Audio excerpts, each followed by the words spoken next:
Shalom, selamat pagi saudara yang terkasih. Selamat datang kembali dalam program Renungan Pagi Spiritual Life.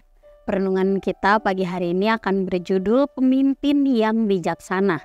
Renungan ini diambil dari Kejadian pasal 35 ayat 16 sampai 20. Judul perikopnya adalah kelahiran Benyamin dan kematian Rahel. Demikian firman Tuhan. Sesudah itu mereka berangkat dari Betel. Ketika mereka tidak jauh lagi dari Efrata, Rahel bersalin. Tetapi persalinannya sukar. Pada saat persalinan yang sukar itu berkatalah bidan kepadanya, "Jangan takut, kali ini pun anak laki-laki yang kau dapatkan." Sebelum ia menghembuskan nafas terakhir sebab ia akan meninggal, ia memberi nama Ben-Oni kepada anak itu, tetapi ayahnya menamainya Benyamin. Demikianlah Rahel meninggal, lalu ia dikuburkan di jalan ke Efrata, yaitu Betlehem. Yakub mendirikan tugu di atas kuburannya, itulah tugu kubur Rahel sampai sekarang. Saudara, dalam ayat bacaan kita hari ini diceritakan bahwa Yakub dan keluarganya sedang berada dalam perjalanan dari Betel menuju Efrata. Nah, di tengah perjalanan ini ternyata tiba waktunya bagi Rahel untuk bersalin. Tapi Rahel mengalami kesulitan dalam persalinannya saat itu dan dia tidak dapat bertahan lagi. Pada saat Rahel hampir meninggal, dia menamai anak yang dia lahirkan itu adalah Ben-Oni, yang berarti anak kesedihan atau anak dukaku. Namun Yakub ayahnya kemudian mengganti nama anak tersebut menjadi Benyamin, yang berarti anak keberuntunganku atau anak tangan kananku. Nah, Rahel pun akhirnya meninggal dan dimakamkan di sisi jalan menuju Efrata. Di atas makam itu Yakub mendirikan tugu sebagai tanda penghormatan dan juga kenangan bagi istri yang sangat dicintainya.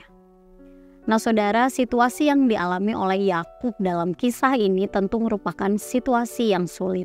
Sebab meskipun dia dikaruniai seorang anak, tapi dia kehilangan istri yang dicintainya.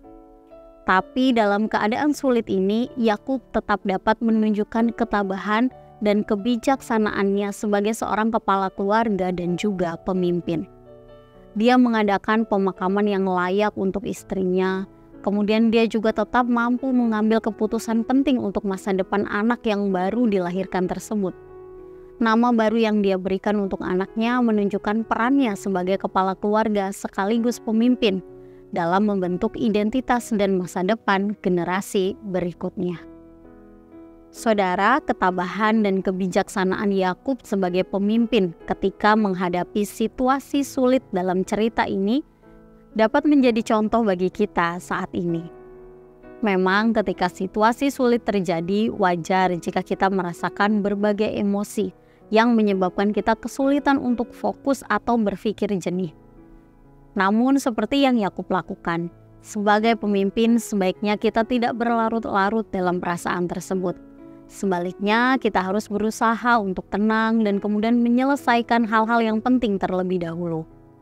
Saudara, mari kita meminta kekuatan dan juga bimbingan dari Tuhan, sehingga kita dapat menjadi pemimpin yang bijaksana untuk keluarga ataupun juga untuk orang lain.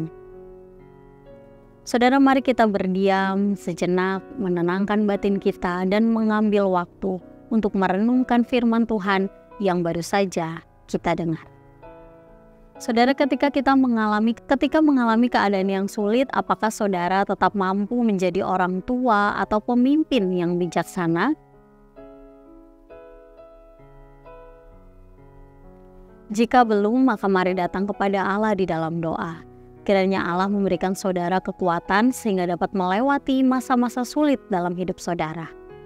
Dan kiranya Roh Kudus membimbing saudara untuk tetap dapat menjadi pemimpin atau orang tua yang bijaksana, meskipun dalam keadaan yang sulit.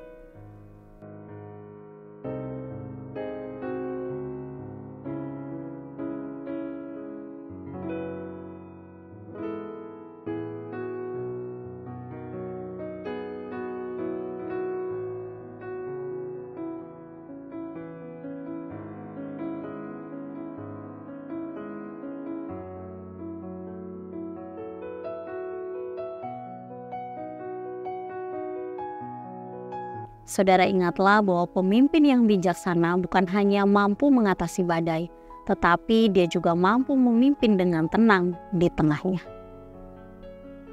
Demikian renungan kita hari ini. Mari kita berdoa. Bapa di surga, kami mengucap syukur untuk kasih, kebaikan, penyertaan Tuhan dalam kehidupan kami. Terima kasih untuk satu hari baru yang Tuhan percayakan untuk kami lalui hari ini.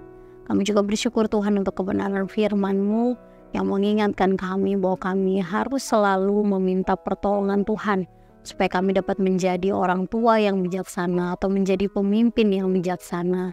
Dan kami dapat menjalani panggilan kami dan melakukan yang terbaik setiap hari Tuhan. Kami berdoa Tuhan menyerahkan seluruh kehidupan kami, semua hal yang akan kami kerjakan hari ini ke dalam tangan kuasa-Mu. Dalam nama-Mu Tuhan kami berdoa dan mengucap syukur. Haleluya. Amin. Saudara, demikian renungan kita hari ini. Selamat pagi, selamat beraktivitas. Tuhan Yesus memberkati.